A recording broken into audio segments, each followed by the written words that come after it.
राधे राधे दोस्तों, किन्नरों के देवता कौन है? क्यों होती है एक दिन की शादी? महाभारत के अर्जुन से क्या है कनेक्शन? लेकिन वीडियो में आगे बढ़ने से पहले एक छोटी सी रिक्वेस्ट है। अगर आपने ये चैनल अभी तक सब्सक्राइब नहीं किया है तो सबसे पहले सब्सक्राइब कर ले ताकि सनातन धर्म से जुड़ी सारी जानकारियां आप तक सबसे पहले पहुंच सके। कमेंट्स बॉक्स में प्यार भरा राधे राधे लिखकर आपकी हाजिरी अवश्य दे। चलिए वीडियो करते हैं स्टार्ट। भारत में किन्नरों के कई समाज हैं। बड़ी संख्या में किन्नर भारत में निवास करते हैं। हर शहर में आपको किन्नर मिल जाएंगे। होली, दिवाली या किसी के यहाँ संतान के जन्म पर ये लोग आते हैं और सभी को आशीर्वाद देते हैं। ऐसी जनश्रुति है कि प्रभु श्रीराम ने किन्नरों का आशीर्वाद देकर कहा था कि कलयुग में तुम्हारा राज होगा। भारत में अब तो किन्नरों का एक अखाड़ा भी है जिसकी आचार्य महामंडलेश्वर लक्ष्मी नारायण त्रिपाठी है। क्यों होती है एक दिन की शादी? वर्ष में एक दिन ऐसा भी आता जब किन्नर रंग बिरंगी साड़ियां पहनकर और अपने जूड़े को चमेली के फूलों से सजाकर इरावन से शादी करती है।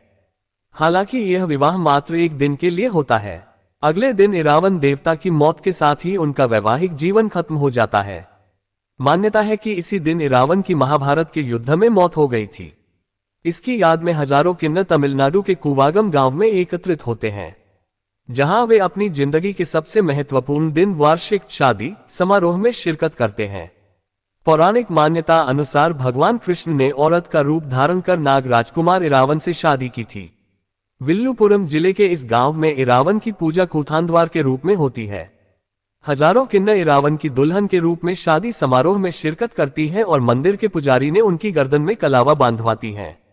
महाभारत के अर्जुन से क्या है कनेक्शन? मान्यता अनुसार महाभारत युद्ध में एक समय ऐसा आता है जब पांडवों को अपनी जीत के लिए मां काली के चरणों में स्वैच्छिक रूप से किसी पुरुष की बलि हेतु एक राजकुमार की जरूरत पड़ती है। जब कोई भी राजकुमार आगे नहीं आता है तो इरावन खुद को इसके लिए प्रस्तुत कर देता है, लेकिन वह इसके साथ ही एक शर्त भी रख देता है कि वह अविवाहित नहीं मरेगा। इस शर्त के कारण ये संकट उत्पन्न हो जाता है कि यदि किसी राजा की बेटी या सामान्य स्त्री से उसका विवाह किया जाता है कि वह तुरंत ही विधवा हो जाएगा। ऐसे में कोई भी पिता इरावन से अपनी बेटी के विवाह के लिए तैयार नहीं होता है। तब भगवान कृष्ण स्वयं मोहिनी रूप में इरावन से विवाह करते हैं। इसके बाद इरावन अपने हाथों से अपना शीश मां काली के चरणों में अर्पित कर देता है। इरावन की मृत्यु के पश्चात कृष्ण उसी मोहिनी रूप में काफी देर तक उसकी मृत्यु का विलाप भी करते हैं।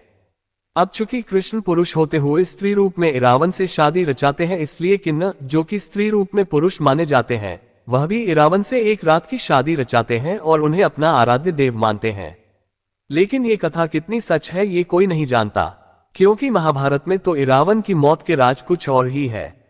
इरावन अर्जुन का पुत्र था। इसका जन्म विशेषकाल परिस्थिति में हुआ था। दरअसल एक बार अर्जुन ने युधिष्ठिर और द्रौपदी को एकांत में देखकर वैवाहिक नियम भंग कर दिया था, जिसके चलते उन्होंने स्वेच्छापूर्वक 1 वर्ष के लिए तीर्थ भ्रमण स्वीकार कर इंद्रप्रस्थ छोड़ दिया।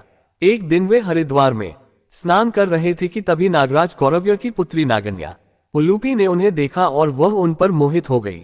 ऐसे में वह उन्हें खींचकर अपने नागलोक में ले गई और उसके अनुरोध करने पर अर्जुन को उससे विवाह करना पड़ा। अर्जुन ने नागराज के घर में ही वह रात्रि व्यतीत की। फिर सूर्योदय होने पर उलूपी के साथ अर्जुन नागलोक से ऊपर को उठे और फिर से हरिद्वार गंगाद्वार में गंगा के तट पर आ पहुंचे। उलूपी उन्हें वहां छोड़कर पुनः अपने घर को लौट गई।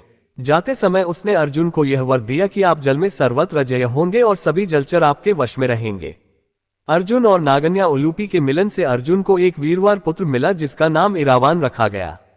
भीष्म पर्व के 90वें अध्याय में संजय धृतराष्ट्र को इरावान का परिचय देते हुए बताते हैं कि इरावान नागराज कौरव्य की पुत्री उलूपी के गर्भ से अर्जुन द्वारा उत्पन्न किया गया था। नागराज की वह पुत्री उलूपी संतानहीन थी। उसके मनोनीत पति को गरुड़ ने मार डाला था, जिससे वह अत्यंत दीन एवं दयनीय हो रही थी। ऐरावत वंशी कौरव्य नाग ने उसे अर्जुन को अर्पित किया और अर्जुन ने उस नागन्या को भार्या रूप में ग्रहण किया था। इस प्रकार अर्जुन पुत्र उत्पन्न हुआ था।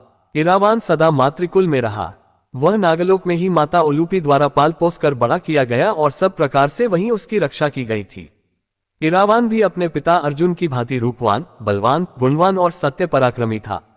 दोस्तों, वीडियो पसंद आई है तो प्लीज वीडियो को लाइक, चैनल को सब्सक्राइब और बेल आइकन को ऑल पर अवश्य करें। आप सभी का बहुत बहुत धन्यवाद।